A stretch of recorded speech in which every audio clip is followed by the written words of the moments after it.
Shalom shalom, apa kabar anak-anakku semuanya? Miss harapnya kalian tetap sehat, semangat dalam melakukan pembelajaran pada pagi hari ini. Sekarang kita sudah masuk di pembelajaran subtema 3, pembelajaran pertama ya. Kita sama-sama buka, Miss minta kalian buka halaman 83, kita masuk di pelajaran IPA. Sudah, kita sama-sama perhatikan ya. Yang menurut kalian penting, tolong kalian garis bawahi. Oke. Pernahkah kamu melihat mainan kincir angin? Kincir angin dapat bergerak karena adanya angin. Kincir angin yang besar dapat dipakai untuk memutar turbin pembangkit listrik. Angin termasuk salah satu energi alternatif. Apa yang dimaksud dengan energi alternatif? Apa yang selain angin, apa saja yang termasuk energi alternatif? Nah, sekarang kalian perhatikan di sini. Ini adalah turbin angin pembangkit listrik ya.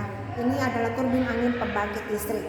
Sekarang lanjut ke energi alternatif. Miss bacakan yang menurut kalian penting, tolong kalian garis bawahi. Oke, energi alternatif adalah sumber energi yang dapat menggantikan bahan bakar fosil. Bahan bakar fosil terbentuk dari sisa-sisa hewan dan tumbuhan yang mati jutaan tahun lalu. Pembentukan bahan bakar ini membutuhkan waktu sangat lama. Apabila kita tidak berhemat, bahan bakar tersebut tentu lama-kelamaan akan habis. Oleh karena itu, bahan bakar fosil disebut juga sumber daya alam yang tidak dapat diperbaharui. Untuk itulah diperlukan sumber energi alternatif untuk menggantikan penggunaan bahan bakar fosil. Adapun ciri-ciri energi alternatif adalah sebagai berikut. Kalian perhatikan yang pertama, ya, dapat digunakan berulang-ulang. Lalu yang kedua, jumlahnya berlimpah ya. Yang ketiga, pengolahannya tidak merusak alam. Yang keempat, tidak berbahaya, aman dan tidak menimbulkan berbagai penyakit akibat pengolahan atau penggunaannya. Yang terakhir, ramah lingkungan, tidak menyebabkan pencemaran lingkungan. Kita lanjut ke halaman berikutnya. Di sini kita bisa lihat ya, beberapa energi alternatif yang sedang dikembangkan saat ini adalah energi matahari, angin, dan air. Nah, sekarang kalian perhatikan di energi matahari. Matahari merupakan sumber energi yang paling utama ya di alam semesta karena panas banget ya. Pada mulanya cahaya matahari dikenal hanya untuk menjemur pakaian saja. Namun saat ini matahari dapat digunakan untuk memanaskan air atau menghasilkan listrik. Energi yang dihasilkan oleh matahari ini bisa disebut dengan energi surya ya, atau biasa kita sebut energi surya. Bukan jarang bilang energi matahari, tapi biasanya energi surya. Lanjut, pada pembangkit listrik tenaga surya, kalau ada PLTS ya, pembangkit listrik tenaga surya, digunakan alat yang disebut dengan panel surya. Nah, panel surya adalah alat yang terdiri dari sel surya serta berfungsi untuk mengubah energi matahari menjadi energi listrik. Nah, di sini kalian bisa lihat pemanas air ya, pemanas air tenaga surya yang seperti ini bentuknya ya, pemanas air tenaga surya. Kemudian yang ini, yang bawahnya ini adalah pembangkit listrik tenaga surya yang ini nih.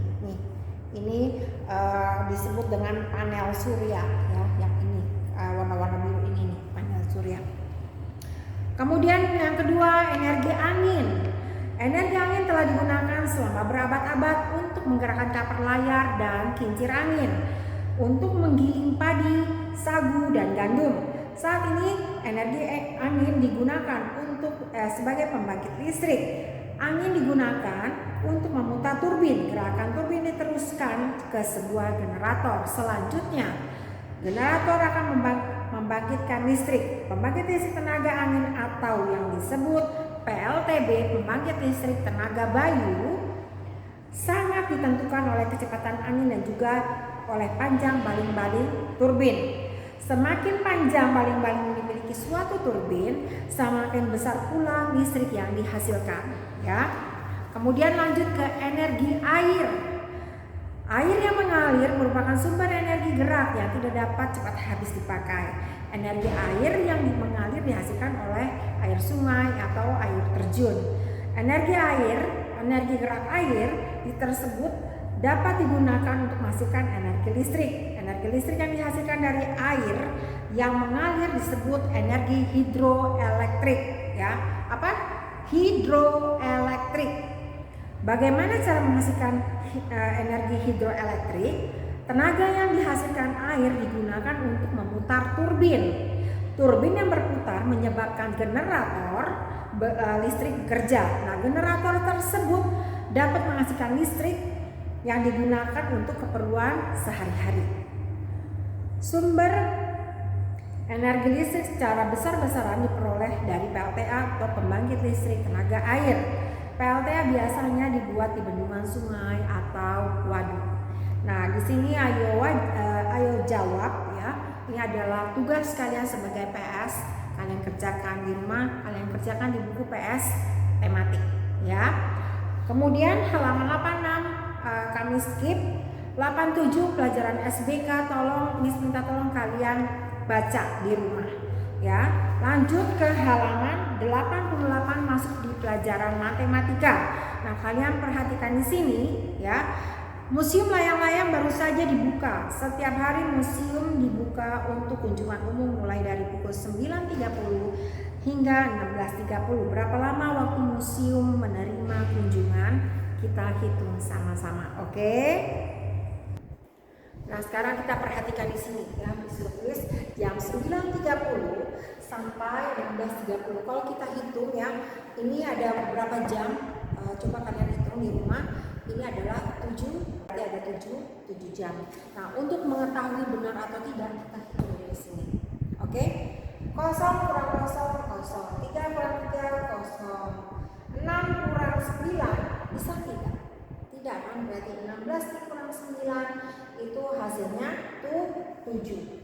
Jadi total dia kan 7 ya, berarti 7 jam. Berarti lama kunjungannya di sini berapa lama waktu museum menerima kunjungan itu adalah 7 jam. Ya. Kemudian nomor 2, dalam rangka perayaan Hari Kemerdekaan diadakan festival layang-layang di lapangan Balai Kota. Festival dimulai pukul 8 ya. Pada pukul 15.30 festival layang-layang dinyatakan selesai. Berapa lama waktu festival layang-layang diadakan? Nah, kita hitung kembali. Oke, sekarang perhatikan di sini ya, sudah dituliskan. Kita hitung sama-sama. Ya. Tadi dikatakan bahwa pada pukul 15.30 festival layang-layang itu selesai, ya. Jadi untuk mengetahui berapa lama waktu festival layang-layang ini kita kurangi. Jadi 15.30 dikurang 8, jam 8. Ya, sekarang sama-sama 0 kurang 0, ya. Kemudian 3 kurang 0, 3. 5 kurang 8 tidak bisa, jadi 15 dikurang 8. 15 dikurang 8 itu tuh 7. Nah, berarti di sini tulis ya, dikatakan bahwa ditanya berapa lama waktu festival layang-layang diadakan. Berarti 7 jam 30 menit ya. 7 jam 30 menit. Lanjut ke nomor 3. Panji dan teman-teman membuat layang-layang bersama. Mereka membuat sebuah layang-layang dari pukul 11.30 ya, mulainya dari 11.30 hingga pukul 13.45 sampai di sini 13.45. Jadi mulainya 11.15, selesainya jam 13.45. Berapa lama waktu Panji dan teman-temannya membuat layang-layang? Sekarang kita sama-sama hitung ya. 5 kurang 5, 0. 4 kurang 1, 3 ya. 3 dikurang 1, 2. Ini 1 kurang 1 itu 0 ya. Tidak usah ditulis. Nah, sekarang berarti berapa lama waktu Panji dan teman-teman membuat layang-layang? Berarti 2 jam 30 menit ya. 2 jam 30 menit. Selanjutnya kita buka halaman berikutnya di halaman 89 nomor 4. Bermain layang-layang sungguh mengasihkan. Arga bermain layang-layang di tanah lapang. Saat mulai bermain, waktu menunjukkan pukul 14.45. Selesai bermain, waktu menunjukkan pukul 16. Berapa lama waktu Arga bermain layang-layang? Nah, sekarang kalian lihat di sini ya. Di sini dibilang 16.00 ya. 16.00.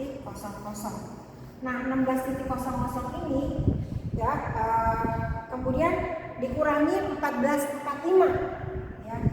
14.45. Nah, dikurangi seperti ini. Kalau seperti ini kalian agak sedikit kesulitan nantinya ya untuk memahami, untuk lebih memahami.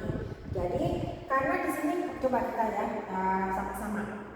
Kalau puluhan biasa kan 10 ya, karena ini jam berarti 6 ya. 61 menit 1 jam itu 60 menit ya. Berarti 0 kurang 5 ini 5. Ya. Kemudian di sini bukan 9 tetapi 5. 5 kok bisa 5? Karena hitungannya tadi yang 9 menit satu jam itu 60 menit ya. Berarti hitungannya ini 60 menit ya. Jadi 5 dikurang 4 ini 1 ya. Titik. Sudah. Ini berkurang jadinya 5 dikurang 4 ini 1. Berarti 1 jam 15 menit. Atau kalau kalian masih bingung dengan seperti ini, kita rubah jam 16 kita rubah menjadi jam 15.60. Nah, 60 menit ini kan berarti 1 jam. Bisa ke tambah 15 jadi 16 kan. Nah, kita rubah seperti ini, 15.60 dikurang 14.45. Nah, dikurang 0 kurang 5 nggak bisa, jadi pinjam ya. Sini 10 kurang 5 ini bukan 6 jadi sudah 5 ya kan. 5 dikurang 4 1. 5 dikurang 4 1 sama kan? Maaf kalian nggak begitu jelas kelihatan ya. Oke. Nah, ini 1:15. Jadi lama waktu Arga bermain layang-layang itu adalah 1 jam 15 menit. Oke? Nah, kita lanjut ke bagian yang B. Nomor 1, jika membuat layang-layang selama 2,5 jam. 2,5 jam berarti 2 jam 30 menit ya. Jika mulai membuat layang-layang pada pukul 10.15, pada pukul berapa jika selesai membuat layang-layang? Kalian lihat di sini ya. 10.15 ya. 10.15. Tadi dibilang membuat layang-layang selama 2 jam. 2 jam setengah ya, berarti 2.30 ya. Berarti 02.30. Nah, di sini ditanya pada pukul berapa dia selesai ya. Pada pukul berapa jika selesai? Kita sama-sama bicarakan ini. 5 tambah 0 5. 1 tambah 3 4. 0 tambah 2 2. 1 tambah 0 1. Jadi jika selesai membuat layang-layang itu adalah pukul 12:45 menit. Lihat yang nomor 2. Ada bermain layang-layang sejak pukul 10.20 ya. 10.20. Ada bermain layang-layang selama 3 jam 15 menit. Tulis 3 jam ya. 3 jam 15 menit. Pada pukul berapa Ado selesai bermain layang-layang? Nah, kita jumlahkan sama-sama. 0 ditambah 5 5. 2 tambah 1 3 ya. Kemudian 0 tambah 3 3. 1 tambah 0 1. Jadi jika selesai membuat layang-layang, Ado selesai bermain layang-layang pada pukul 13:35 menit ya. Nomor 3, perhatikan Siska berkunjung ke Museum Layang-Layang pada pukul 14.17 menit. Tulis 14:17 menit. Setelah puas berkunjung selama 2 jam 13 menit, kalian tuliskan 2 jam 13 menit ya. 7 jam 13 menit. Siska pun pulang. Pada pukul berapa Siska pulang? Nah, kalian perhatikan. 7 tambah 3, 10. 1 tambah 1, 2 tambah 1, 3. Ya. 4 tambah 2, 6, 1-nya turun. Nah, di sini jadi Siska pulang pada pukul 16.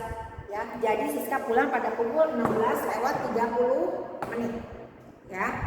Di sini kalian jangan lupa itu tuliskan kata matematikanya itu jadi ya. Oke, pelajaran kita pada hari ini sampai di sini. Miss harapkan kalian lebih semangat belajar, dan kalau kalian tidak kurang begitu mengerti, kembali mengulang kembali pelajaran video ini supaya kalian bisa memahami lebih lagi. Oke, terima kasih semuanya. Terima kasih anak-anak. Tetap semangat. Jangan lupa hindari kerumunan, memakai masker, menjaga jarak, mencuci tangan, dan berdoa. Oke, terima kasih semuanya. Tuhan Yesus berkati. Bye-bye.